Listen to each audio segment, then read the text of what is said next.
लोग हैं, उन्होंने कहा है कि एग्जेक्टिव ऑर्डर से भी फारग किया जा सकता है। क्या ऐसी भी कोई तारीख तो नहीं है इससे पहले एग्जेक्टिव ऑर्डर से फारग करने की?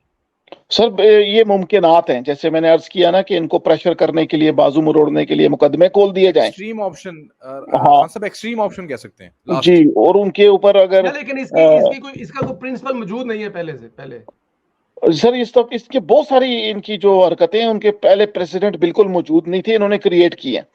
तो ये एग्जेक्टिव ऑर्डर वाला जो एक जो खबर जो चल रही है दोस्तों में, ये एक मुमकिनात में से एक पॉसिबल है, मगर इस वक्त किसी चीज को सर रूल आउट नहीं करना है, किसी भी मसले को रूल आउट नहीं करना। जितने भी थ्रेट डेमोक्रेसी को हैं उनको समझने की कोशिश करनी है और अवाम को मेंटली तैयार रखना है कि भाई आपस में नहीं लड़ना। बस ये एक बड़ी इंपॉर्टेंट बात है कि आपस में नहीं लड़ पड़ना कि भाई कौन किसको, कौन सही कर रहा है कौन गलत कर रहा है, इनको अपना फैसला। देखें अभी एक हमारे देखने वाले ने, उसने बड़ा सवाल अच्छा पूछा कि ये जजेस जो हैं खुद 15 आदमी एक टीवी पे टेबल पे बैठने को तैयार नहीं है फैसलों के लिए, और ये चाहते हैं कि जी 15-14 पार्टियां जो हैं वो आपस में इत्तेफाक करें जी किसी बात पर। तो कहने का मतलब ये है कि अवाम को भी समझाने की जरूरत है कि अब इमरान खान के चक्कर में हमें आपस में नहीं लड़ना। आप लोगों ने देख लिया, इसको मैदान दिया था भागने का, ये फेल हो गया, और अब जिनको मैदान मिला है आप लोग उनके साथ कोऑपरेट करो, उनके साथ नुसरत में काम आओ, ताकि इस मुल्क को फिर हम लोग थोड़ा सा ये कह सकें कि यार ये हमारा मुल्क है, वरना ये हमारा मुल्क नहीं रहेगा। इसमें कोई और पार्टियां देखें अफगानिस्तान के 1970s की जो पश्तूनिस्तान की मूवमेंट थी उसके बदला लेने वाले मौजूद हैं पाकिस्तान में इस वक्त। ठीक है, ईरानियों के साथ जितना कुछ जो कुछ हुआ बलूचिस्तान में, अमेरिका करता रहा, मगर लाम वर्दी पाकिस्तानियों की पहनता था, उसके बदले लेने वाले भी मौजूद हैं, क्योंकि पाकिस्तान वल्नरेबल हो गया। आप समझे, जब वल्नरेबल जब हो जाता है ना, इसको उर्दू में किस तरह कहेंगे कि ये नाजुक दौर से गुजर रहा है, वो वाकई नाजुक दौर है। हम बार बार चीख रहे हैं, बार बार समझा रहे हैं, और इमरान ने जो मैसेज दिया हुआ है ना स्पॉन्सर्स को, ये है कि मुझे पंजाब लेकर दो पहले, ठीक है, मुझे बाकी मैं बाद में देख लूंगा, मुझे पंजाब लेकर दो पहले। इसीलिए वो जमान पार्क में भी मौजूद है, वरना वो जाकर के बनी गाला में ही रह सकता था बड़े आराम से, क्योंकि वहीं था। मगर ये पंजाब के ऊपर इसकी खास नजर है, और इसीलिए आप देखेंगे कि एक मैंने पहले भी कहा था, जस्टिस मुनीर साहब है, मुनीर क्या मुनीब है या मुनीर है? अब जो था वो मुनीर है, जो अभी है वो मुनीब है। मुनीब है, ये इनका एक रोल उभरता हुआ आपको नजर आएगा बड़ी जल्दी, आप देखेंगे।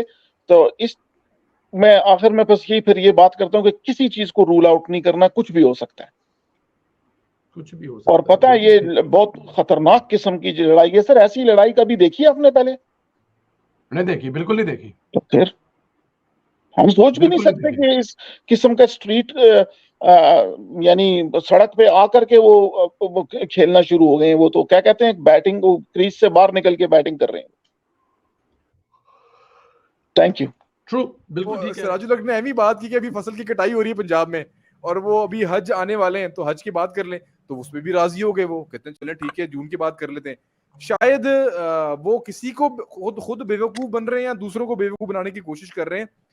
सितंबर से पहले अगर जजेस बार बार अपने रिमार्क्स में बात कर रहे हैं संदेला साहब, तो इससे बहुत बड़ी एक चीज वाज़ेह होती है कि शायद वो अपने होते हुए पंजाब का इलेक्शन जो है ना वो देखना चाह रहे हैं। इससे तो ये चीज भी हमें बहुत ज्यादा वाज़ेह तौर पे आज समझ में आ रही है, क्योंकि उन्होंने आज क्लियरली ये बात की कि हम जून के बाद जो है इलेक्शंस जो है ना करवा देते हैं। फिर उन्होंने कहा कि फसल की कटाई और हज के बाद, इवन हज भी जून के बाद ही होगी, बात आ गई कि जून के बाद जुलाई के अंदर इलेक्शन करवा लेते हैं। वो असद साहब इसमें एक चीज ऐड कर लें, किसी भी सूरत में सितंबर से पहले कोई भी तारीख रख लें, तारीखें आपकी सिर्फ सितंबर से पहले होनी चाहिए। ये चीज शायद अच्छा, आज वाज़ेह हो गई। उसकी मैं आपको एक बात बताऊं, मैं मिस ना कर जाऊं खान साहब, आपको नहीं देखें सियासतदान ऐसा क्यों नहीं करते, ट्राई कर ले 15 सितंबर। 15 सितंबर नहीं वो करेगा, उससे पहले मैं बताऊं पता होना क्या है, प्लान क्या है। मैं कहता हूं कि प्लान एक दफा ट्राई कर लें, जो इस दफा काम डालना है ना 15 जून रखे तो 14 को कहते नहीं कराते, गंडापुर दे बाल शाल कट देते ने। क्या लगता है ये मतलब बड़ा जबरदस्त हुआ है, दिल से जो है ना वो खुशी। नहीं, ये गंडा साहब के बाल आपके ख्याल में क्या अदारों ने काटे होंगे, पुलिस ने काटे होंगे, या उसने खुद कटवाया, गर्मी शर्मी तो अंदर बर्दाश्त? नहीं, पुलिस नहीं सर, जिन्होंने बाल लंबे रखे होते हैं ना तो उनको अपने बालों से बड़ी मोहब्बत होती है। अच्छा खान साहब आपको है? जी जी बिल्कुल, वो मेल में जाके ना जो भी आ रहा है ना वहां से, वो इमरान खान को यही बता रहा है कि सर हमारा सॉफ्टवेयर अपडेट हो गया है। वो करते हैं कुछ भी नहीं है। देखें, अगर फॉर एग्जांपल उठा के लेके चले जाते हैं किसी को, जो हमारे पीएमएलएन के लोग भी उठे हैं बेसिकली, जो चौधरी निसार के दौर में उठते थे, वो यही बताते हैं कि हमें सिर्फ बिठाया जाता था, हमसे हमारे सामने हमारा सारा रिकॉर्ड सामने रखते थे, वो आपके ट्वीट्स वगैरह, आपकी बातें, आपका सारा कुछ सामने रखते थे और बड़े प्यार से बात समझाते थे शुरू में कि यार ये आपको बहुत हम्बल रिक्वेस्ट है। मतलब एक बड़ी कड़क आवाज में एक बड़ा ऑफिसर आके बैठा था, ठाकुर नहीं था जिसने फारूक सत्तार को याद होगा लेके जी चला जी गया था, जी सर आए जी। हमारे, वो 2-4 किस्म के कमरे में बैठे होते हैं, वो सिर्फ इतना कहते हैं कि यार देखें ये हमारी रेड लाइन है, आप इसको क्रॉस ना करें और ये आपके लिए हक में, बड़े प्यार से, आप हमारे बच्चे हो, आपको हम बच्चों की तरह समझा रहे हैं, आप ना करें, ये रियासत पाकिस्तान है। और फिर वो मुहब्बे वतनी का वहां पे दर्ज देना शुरू कर देते हैं और फिर एंड में बंदे को फिर डराते हैं कि देखें ये चीजें आपके हवाले से हमारे पास मौजूद हैं, अगर आपने ये दोबारा किया तो हम आपके साथ ये कर देंगे। तो पूरी लिस्ट होती है ना, जब बंदे के सामने आपके सारे करतूत पड़े हुए होते हैं ना, तो फिर आप बहुत इजीली पिघल जाते हैं। अगर आपने कुछ किया, अब ये जो मशवानी वगैरह हैं, आपको क्या लगता है सारे दूध के धुलू हैं? सर ये $4 अरब ये जो उस बगैर सूद के कर्जे दिए हुए लोगों को, मुझे अभी पता नहीं किसी बशारत भाई हमारे हैं कि उन्होंने मुझे मैसेज किया, वो कहते हैं यार आप रावलपिंडी में पीटीआई के अहदेदारों के घरों पे छापे मारे, आपको डॉलर्स मिलेंगे उनके घरों में से। ट्रू। इस तरीके की लूट मार हुई हुई पीटीआई के दौर में। $4 अरब, ये पब्लिक अकाउंट कमेटी की रिपोर्ट है सर, ये मेरी रिपोर्ट नहीं है, बैठ के दे रहा, बगैर सूद के दिए हुए कर्जे लोगों को। $4 अरब सर, ये एक आईएमएफ की आपको 4 साल में इतने पैसे मिलते हैं आपको, अपने मुल्क में आपने जी बगैर सूद के कर्जे दे दिए लोगों को आपने, तो ये छोटी बात नहीं है। और जाहिर सी बात है फिर जिस तरीके से बुशरा बीबी जा रही हैं और दरख्वास्त लेके लाहौर हाई कोर्ट में, आज वो लाहौर हाई कोर्ट ने कहा कल को कोई आपका कोई चपरासी भी आ जाएगा दरख्वास्त लेके कि भी जमान पार्क के ऊपर हमला होने लगा है, तो ये मेरे ख्याल से बचने की कोशिश हो रही है। और जो लूट मार की है ना सर, ये मैसिव लूट मार की गई है और खौफ इसी चीज का है कि यार अगर ये इनके हाथ तगड़े हो गए और जो जो इनको सहूलत फराम कर रहे हैं, ये सारे ही नंगे हैं ना हमाम के अंदर, ये जितने भी लाहौर हाई कोर्ट के जजेस वगैरह हैं, ये जो शाही वगैरह है फैसलाबाद का, उसके जो की दमाद सूरत में इमरान खान साहब कुछ भी नहीं दे सकते, ना उनके पास अब बिल्कुल सही पावर बात है। स्ट्रीट है, ना उनके पास कुछ ताकत है, ना वो लोगों को अब निकाल सकते हैं, खुद वो घर हो गए हैं, मौत से वो डरते हैं, बाहर जाने से वो आपके सामने सिचुएशन है। तो मौलाना फजल मान साहब का ये स्टैंड लेना आप कैसे देखते हैं सर? सर बड़ी ये करने का काम था और बड़ी हिम्मत की बात है, और उन्होंने आगे बढ़ करके इस बात की परवाह नहीं की कि उनके बाकी लोग जो हैं जो डर रहे हैं या जो मसलहत के शिकार हैं, तो उन्होंने बाकायदा कह दिया कि मेरे, उन्होंने ये भी कहा कि इसके साथ तो इंशाल्लाह कभी भी मुज़ाकरात की नौबत ही नहीं आएगी।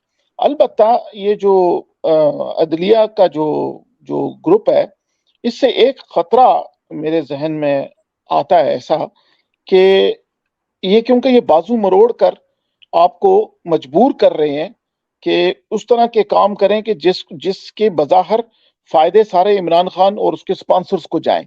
तो इसमें एक एलिमेंट ऐसा भी है कि ये कहीं खुदा न खास्ता, हम कह तो सकते हैं कि ऐसा नहीं होगा, कोई भी रीजन दे सकते हैं, मगर ये पाकिस्तान है, यहाँ पर जवाज बना लिया जाता है, तो ये कहीं ऐसा ना हो कि ये बंद जो केसेस है ना जी लीडरशिप पर, ये जी खोल के ना उनको उनको ऑन करके फिर इनको माजूल कर दें। जैसे उन्होंने कहा ना, पहले धमकी जी लगाई जी जी, थी कि बिल्कुल हम ठीक है, आपको जनाब मैं तौहीन आपकी बात अदालत में पॉइंट ले समझ गया आएंगे। हूँ, पॉइंट समझ गया हाँ मैं कि आपका। तो ये क्योंकि ये हथौड़ा ग्रुप है, तो ये पहले ब्लैकमेल कर रहा है, ये बातें इमरान खान ने सबसे ज्यादा वायलेशन की है अदालत के ऑनर की और इस्तेहकाक की, मगर उसको कुछ कह नहीं रहे, और जो लोग ऑनर करते रहे हैं हुकूमत को, अदालत को, अब उनको ये लोग मजबूर कर रहे हैं कि वो ऐसा कड़वा घोंट पिए जिससे वो खुद तबाह हो जाएंगे सारे के सारे। इमरान खान को अगर असेंबली में आता है तो किसने मना किया जी? उसको किसने मना किया वो एग्री, वो अपने अपने तकाजे को आगे पीछे ना करे? बल्कि उसकी पार्टी के अंदर भी लोग कह रहे हैं कि भाई हालात के मुताबिक अगर चलना ही है तो कोई इतना मसला नहीं है, हमें अपने लोगों पर एतबार है कि वो वापस दोबारा उठ के आएंगे।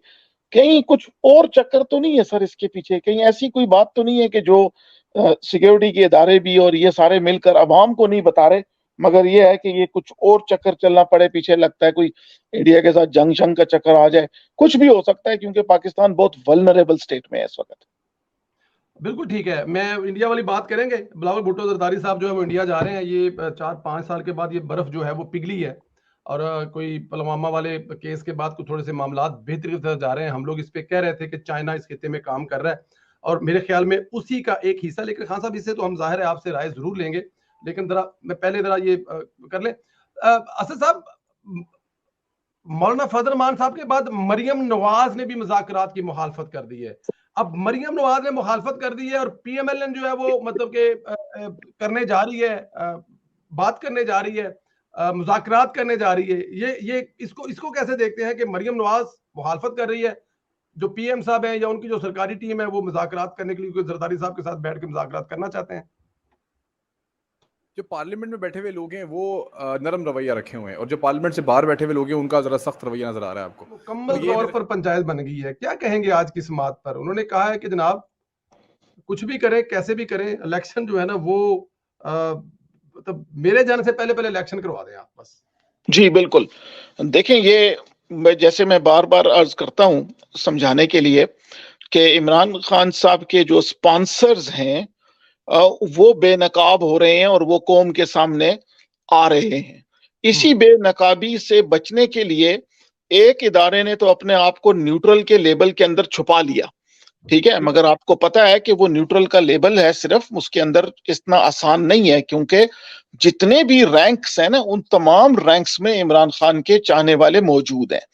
इसी तरह दूसरा इदारा जो इस मामले में ज्यादा हरकत में आ गया वो अदलिया है, और अफसोस की बात है कि उन्होंने एक ऐसा मिजाज, याद होगा आपसे कि हमने 4 या 5 वीक पहले यही कहा था कि इतनी आजादी या इतनी बेइज्जती जो है वो तो एक पंचायत के अंदर एक फरीक की नहीं होती। तो आज वही बात पूरा मुल्क कह रहा है कि ये पंचायत है। मैं इससे भी आगे की एक बात कर देता हूं कि याद होगा कि कहीं अर्ली 80s में या 70s में ना पाकिस्तान में एक खौफ और हरास की कैफियत होती थी कि रात के वक्त लोगों के घरों में कोई लोग घुस के ना हथौड़ों से मार मार के लोगों को फोत कर देते, हथौड़ा ग्रुप। 80 की दहाई हाँ, में जी। तो अब ये जो जजेस का एक ग्रुप है ना, इनके हाथ में भी एक हथौड़ा है ना अदालत वाला, तो ये वो जजेस का हथौड़ा ग्रुप आ गया है जो ये चाह रहा है कि हथौड़े मार मार के वो इस किस्म के काम करे और ऐसे बुतों के साथ हमें कोऑपरेट करने पर मजबूर करे जिन्होंने ये ठाना हुआ है कि जब भी उनको मौका मिलेगा उन्होंने दगा करना है, झूठ बोलना है, और जितने भी हालात इस वक्त के मौजूद हैं वो भी उन्होंने क्रिएट किए हैं, मगर कोई उनकी तरफ देखने को तैयार उस तरह से नहीं है। इन जजेस का काम तो यह था कि उसको पकड़कर अंदर करते और कहते तुमने मुल्क का किया क्या है, बल्कि ये अब उसके साथ मिलकर और उसको वेलकम करने के लिए तैयार हैं। और जो लोग हुकूमत कर रहे हैं, जो लोग कोशिश कर रहे हैं, जो लोग जिनकी गर्दन अपने हर तरफ से इस वक्त फंस चुकी है, ये उनको मजबूर कर रहे हैं कि वो एक और गलत काम करें, ऐसे आदमी के साथ चलें जिसका इस सियासत के अंदर कोई किरदार पॉजिटिव है ही नहीं। सर, ये है उसकी इजमालन सारी कैफियत, और ये थोड़ा ग्रुप है जी बुजुर्गों का आज के जमाने से। और थोड़ा ग्रुप कह रहे हैं आप, बिल्कुल। राजा साहब, धमकी दी गई कि अगर मुज़ाकरात ना किए तो नतायज भुगतेंगे। फिर चंद घंटों का अल्टीमेटम भी दिया कि 4 बजे तक इसको बैठे हल करें और हमें बताएं। क्या अदालती बंदूक के जोर पर सियासतदानों से मुज़ाकरात कराए जा सकते हैं? कामयाब हो जाएंगे इसमें जज साहबान से?